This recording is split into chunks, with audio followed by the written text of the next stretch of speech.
Hello and welcome back to the Nasty Metal production channel here at YouTube, and I guess welcome to my very first vinyl tag video, which didn't do this when it first was here around or so. Didn't do it at the time when people first started doing these vinyl tag videos. Was it like 2 years ago or a year ago or so? I think when people started doing it, I thought about doing it, but I just didn't really care. But, well, it's 2 years now, so I might as well jump on and get it over with. Without further ado, since I know this video could end up being pretty damn long, let's get in right to it. So what's the first question here? I've printed on paper here. That's, of course, is best find of 2018. Now I was thinking about this, and of course, most of this video, I want to keep it to vinyl records because of its vinyl tag, okay? Of course, I may show some CDs or so here, but for this one, since last year was one of the first times I really kind of got back into buying vinyl again, because for a while there, for about 2 or 3 years there, I didn't really care about buying vinyl because of how much people wanted to ask for certain records. But last year was the first time I ever decided to, and to be quite honest, I now can give a fuck about how much the record is unless I can afford it. So, and since last year was the first time I even went and stepped back into recycled records up in Reno, I went and actually found something that to me was really worthwhile. That's, of course, is this. Winds of Change by Mantis, or Mantis Project 1. Which, of course, this is a Roadrunner pressing, which that means it's a Netherlands pressing. Even though it's originally was released through Neat Records, it's a Roadrunner pressing. And to find this kind of pressing out in the wild here in the United States, especially up in Reno, and for about $8, I could not pass it up. I could not pass it up. And how much do the people want for this record on Amazon, which is ridiculous for how much people want it, and to find it in a decent shape. Technically, it's not a really amazing record. I know I'm friends with 2 people that actually like the sound. I think it's an amazing record. It's a good record, but it's not that amazing. It's just an okay record. But what makes it is because of how hard it's to find this record, and for the fact that it's one of the first things Jeff Mantis done after leaving Venom. Yeah, I had to definitely pick it up. So, for me, this was the best find of 2018. Let me just take, because the glare is just horrible here. Alright, that's about it for that one. Let's try and move on. So, next question here, which of course is, shout out to other VC channels who deserve more viewers. Geez, the fact is I am subscribed to so many people, so many VC members, and it's quite, at times, for me, it's almost quite hard to actually keep up with so many newcomers and everything. So as far as some that deserve, I think most people within the VC deserve enough views to begin with. Like, everyone is equally, I would say, deservable of viewers. Deservable, I don't know if that's even a fucking word. So, but throughout here, I will give out some shoutouts, so I'm going the vinyl transmission route with this.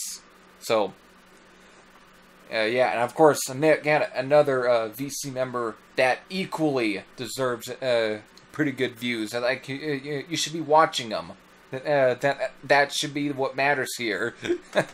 Okay, so number 3, what holes are you looking to fill in your collection? I'm always trying to fill up at least enough holes as much as possible for me. Of course, being Judas Priest and Iron Maiden are part of the 2. As far as AC/DC, is concerned, it's some of the Australian pressings. Only got 2 of them on CD, but finding at least decent pricings, or at least maybe like those early Australian pressings on record, yeah, for sure. So that question's out of the way. 4. A cheap album that's really good. Now this was kind of tough because some of the albums I do end up getting technically may not be cheap online and could very well be pretty tough to find out in the wild. But I digress. I did find at least some that would fit.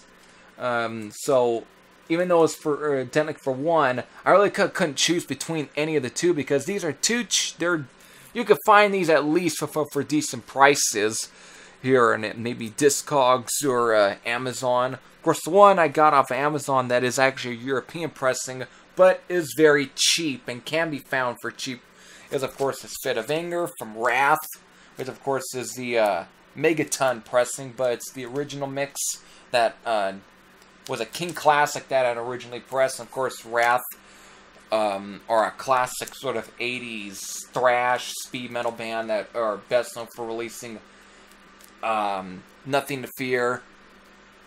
But this, of course, is not the Medusa pressing, so it's a... But, again, not a very expensive record to get a hold of. So it's...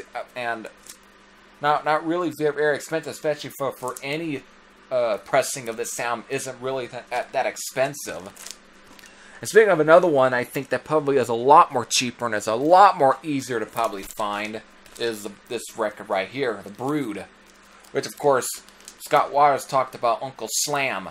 These guys would turn in to Uncle Slam after this record. Of course, how The Brood formed was because one of the members here, I can't think of which one, was actually once a part of Suicidal Tendencies.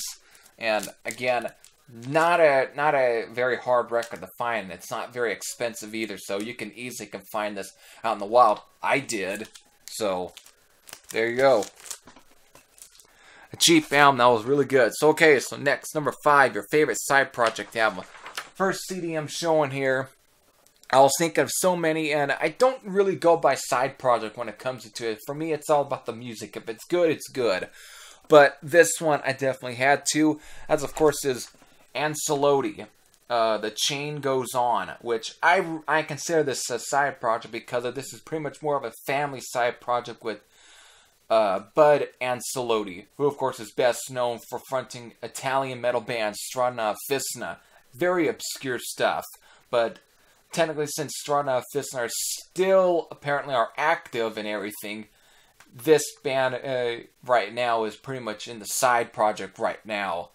Of course, there are 2 albums and an EP out, but I still consider them more of a side project than anything.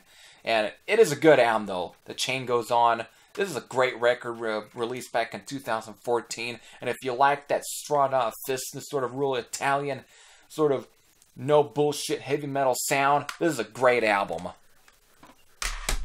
So there's that question. So here we go. A song from an artist, band that is uncharacteristic in their catalog. And I was thinking of many artists here, but the one that I can actually think of is surprisingly AC/DC, and it's actually on the Black Ice record, which half of this album is at times pretty uncharacteristic here and there, but the one song is Stormy Mayday, which is mostly the use of the slide guitar at the beginning, which is something that technically Angus, to him, I guess you could say, wasn't completely uncharacteristic because he would use it as warm-up. But it was the first time that it was actually got used into a song. And the song itself almost has a very uncharacteristic AC/DC sound to me.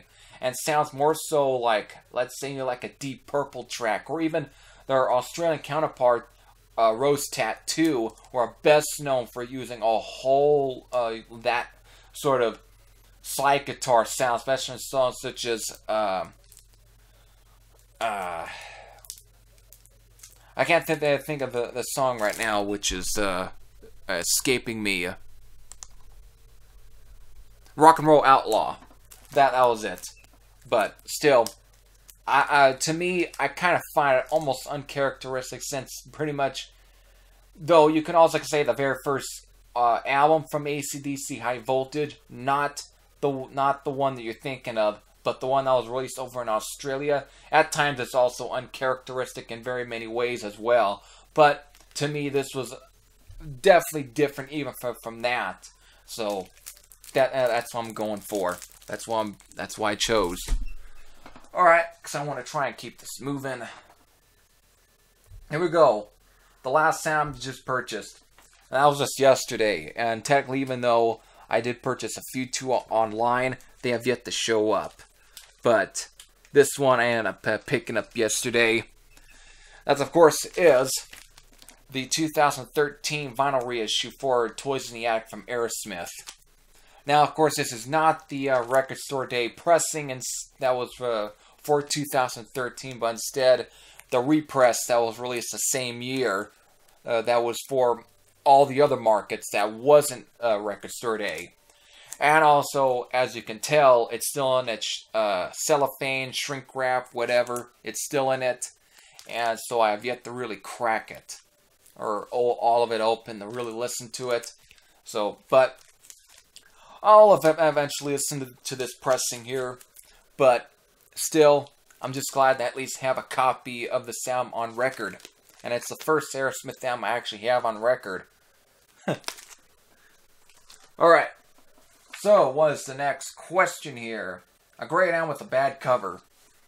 Now, I was really thinking of this one, and before recording this, I was then also thinking of this record here, Fit of Anger.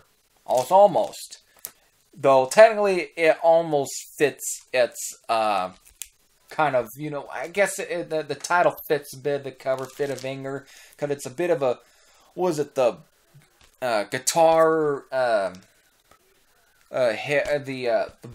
the body or so of the guitar, that's pretty much all trashed, all obliterated pretty much. So I guess in a way, it does kind of fit with it. Like whoever played it really smashed the shit out of it. So I guess it definitely fits the cover. So what did I actually pick instead? This album, Total Hair Removal from Wolfpack. It is a great record. Definitely some unadulterated British thrash from the late 80s. However, the artwork, I don't think it fits the title bit, and for a while it always kind of kept me from ever listening to this record because it's such a cheesy. But I can also say it's one of the charms to this album, but still, Total Head Removal. Yeah, the guy's head isn't really removed; it's still on, but yet all it does shows that it's like eyes like all bleeding and gorged out or whatever, in the blood in the background and stuff, and I guess that could be like headphones right there. Like, I guess what he was listening to, it just blew his fucking brains out or whatever, but yet it's titled Total Head Removal. His head's not removed. It should have been exploded. The whole thing should have been exploded. But that's the charm. It's so low budget, and yet I can't help but also not love it for those same reasons. So it's just so bad, it's also good at the same time. But still, it's a great record. And not that expensive either. So now the next question at that is a bad album with a cool cover. Now this is real because of I actually do have a few bad albums, and there are just some that are just bad all around. And I didn't really care to show, so the only one I can really think of that really kind of fit this would be this one. This Mountain record, which is Go For Your Life. Now, I have listened to a few of the earlier Mountain stuff. This was like, I think, the reunion album, basically, their comeback record. And it's a fine album. The artwork itself is actually not too bad, actually. It's not, I'm sure it's very 80s-like, but it's not bad. But musically, it's just, meh. It's not what you really, it's like, it's really not climbing. It's not really Avalanche in any of those 70s sounding album. It's just More so, like, kind of, thanks to, of course, ZZ Top's Eliminator, it seemed like everyone had to go that route, or 38 Special. Ever since those two, everyone from, let's say, the 70s had to either kind of find that sound, like Nazareth kind of was starting to go for that sound. Molly Hatchet was then trying to go for that sound. Of course, then Mountain here, of course, Leslie West. So they then decided that they had to go for that sound because it's what's popular and everything. And it just comes off very disjointed. So it's just a meh of a record. So there's that. A blues album. I don't always go for traditional blues, even though I do like some of it, and I do respect the influence, especially on any other musical genre and everything. But the one I really went with was this one. BLT from, of course, Robin Trower, which, of course, means Jack Bruce, Bill Lord, and Robin Trower. So this is the one that I went with, and in a way, it can be considered more like electric blues or hard blues or whatever, because it's not completely total hard rock, even though it borders on that, definitely. Robin Trower is definitely the influential British blues guitarist or electric blues guitarist in a lot of like the hard rock and heavy bands and so on. But this record to me is just a complete blues record in many ways, and and I dig this record. It is a great record, and probably one of the last to actually have that sort of classic 70s sort of Robin Trower sound. But then again, really some of the ones I heard from the 80s are not too bad anyways. I think he's one of the ones that kind of did it decently. But still, decent record. Good album and everything like it. So, the next question is an earworm song. Excuse me. An earworm song.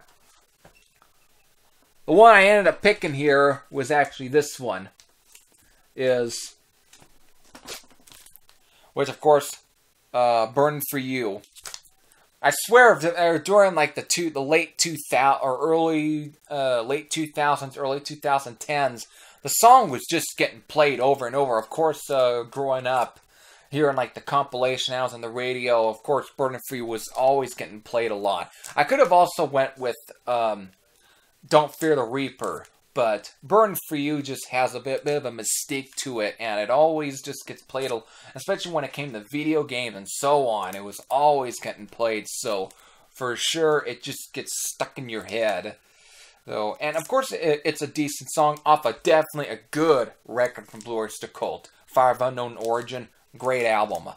But still, it's probably the most popular song off this album, even though I dig also like Veteran of the Sacred Wars, Heavy Metal, The Black and Silver, Vengeance, The Pact.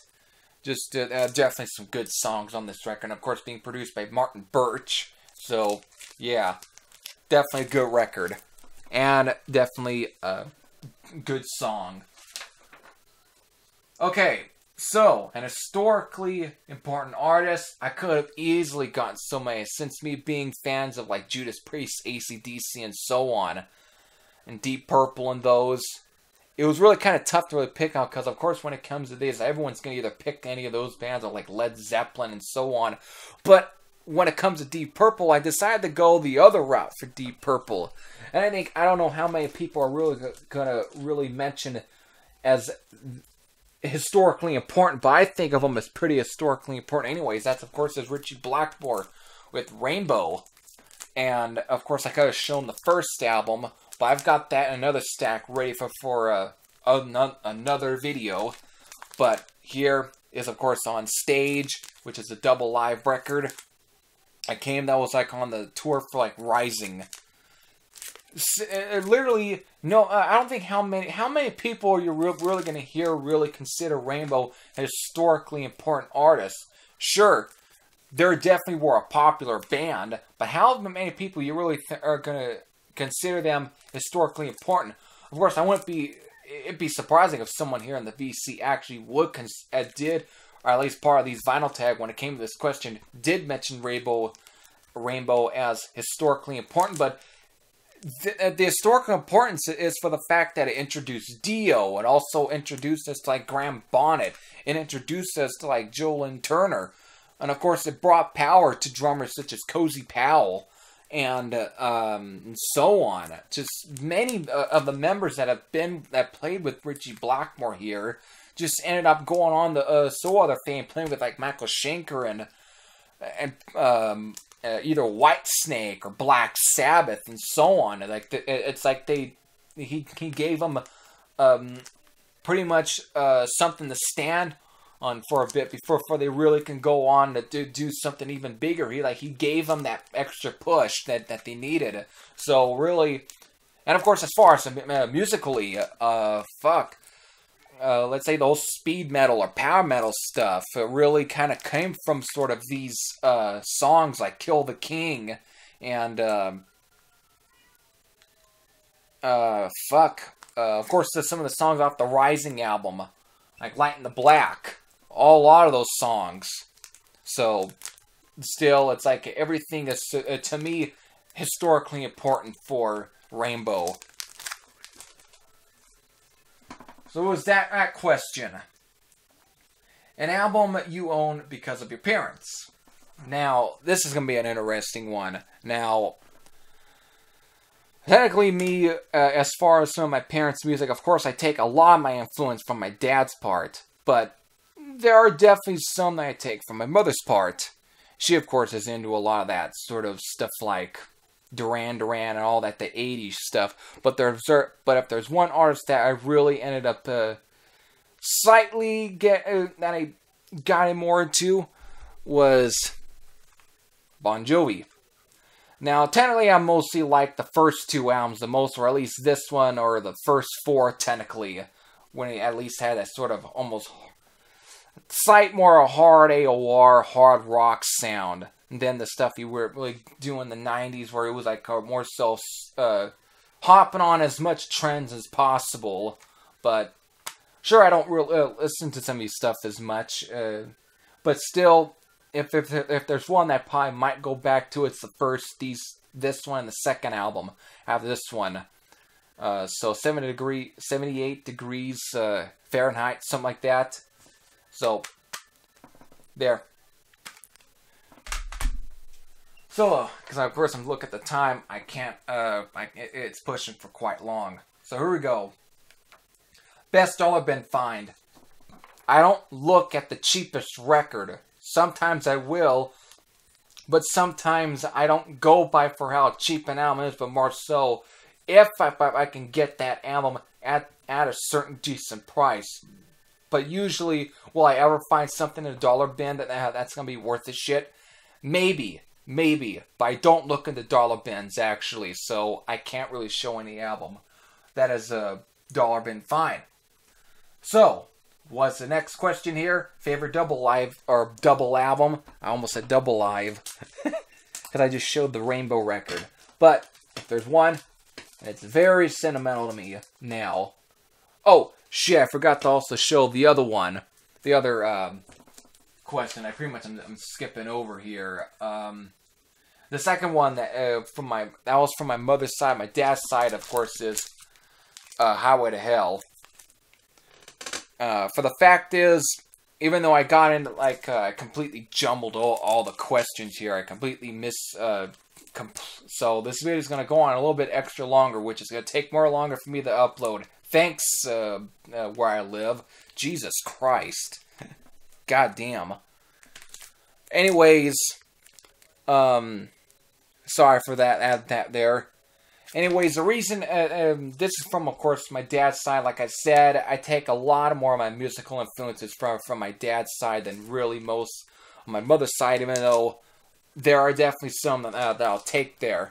But, to me, it's like, it's like, again, like Ted Nugent and Deep Purple and Black Sabbath and Thin Lizzy and those kind of bands, I definitely like, but the one that I really fell in love the most really was AC/DC and Judas Priest. But since I don't want to really show as much of my Judas Priest stuff, is because I like them. It's just that since I've got a lot more vinyl of AC/DC, to me, Highway to Hell is probably definitely one of the first of the Bon Scott era albums that I ever heard as a kid, and I just latched onto it as much as possible. And then later on with the whole Family Jewels DVD, I was just like all over the AC/DC. I just couldn't get enough, so I had to listen to every freaking thing they ever put out. That means get a hold of the stuff that I didn't have and everything. So my first, so really, this is from my dad's side, basically. But this, of course, is the reissue that I ended up picking up very late last year. So that was that. So finally, let's get back to the other question that I was going to do, and that's favorite double album. This album is very sentimental, even though that one was pretty sentimental. It's this one, the Energy Vampires. Of course, for the fact is, what's sentimental is the fact that the person who signed it, which of course was the singer of this band, Jonathan Stewart, ended up passing away last year. So, to me, it's a double record, great album, but it just makes it a lot more sentimental to me. And the fact, and I give out the whole reason. So there is a album of the week on the Slaughter Extras. Was it Free the Beast? I think I did. And I'll definitely link it to you right. I think where it's going to be is probably here. Right there. So, there we go. Energy Vampires. There, from my favorite double album. So let's finally move this video on. An album you learned about from the VC last year. So, here comes a shout out. That's, of course, is to Vinyl Transmission. If I had learned about this, it's the album itself, because I knew about this band before. As, of course, is Living the Dream from Uriah Heep, which is this, of course, is their most recent album, which came out last year. This album, if it wasn't for his very well-enthused review of this, I wouldn't have been intrigued to check out the sound, but for sure, I had to check it out, and for sure, I got turned on to a really good record. This was probably definitely some of the best I have heard, at least from this lineup of Uriah Heep in the past couple of years or so, whatever. Even though there's still a whole bunch of stuff I've yet to check out from them, but the 70s stuff I've definitely dived into a bit more. But this album, in a way, for a modern album, I would say it's almost as close to those 70s albums, especially the earlier ones. So it's a good album from Uriah Heep. So there's that.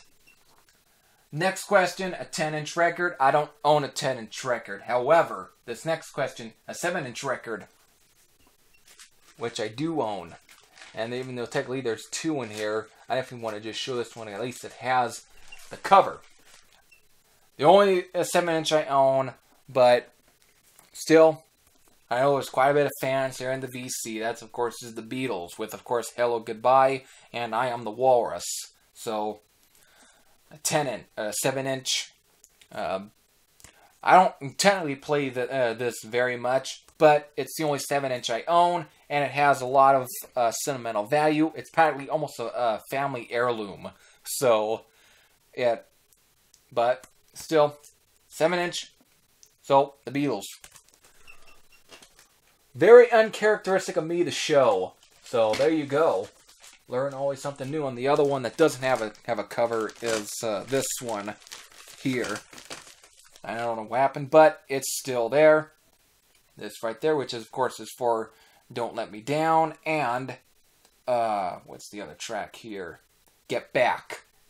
So, there you go. 7-inch for a Beatles record.